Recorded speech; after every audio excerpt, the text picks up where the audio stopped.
আমার তরুণেরা, যুবকেরা শোনো, রাসূলুল্লাহ তোমাদের কত সম্মান দিয়েছেন। কে সম্মান দিয়েছেন? রাসূলুল্লাহ।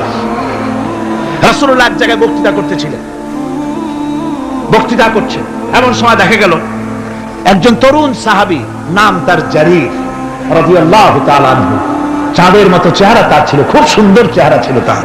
হযরত জারীর বসতে না পেরে জায়গা পায় না, দাঁড়ায় আছে। রাসূল নিজের গায়ের চাদরটা খুলে জারীরের দিকে নিক্ষেপ করলেন, বললেন, জারীর দাঁড়িয়ে আছো, আমার চাদরের উপরে বসো। সুবহানাল্লাহ।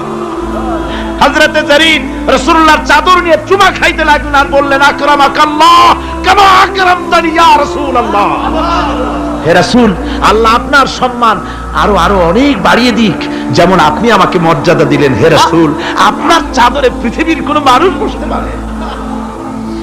আমার তরুণ ভাইয়েরা, আমার যুবক ভাইয়েরা, তোমাদেরকে রাসূল মহব্বত করতেন, ভালোবাসতেন সবচেয়ে বেশি।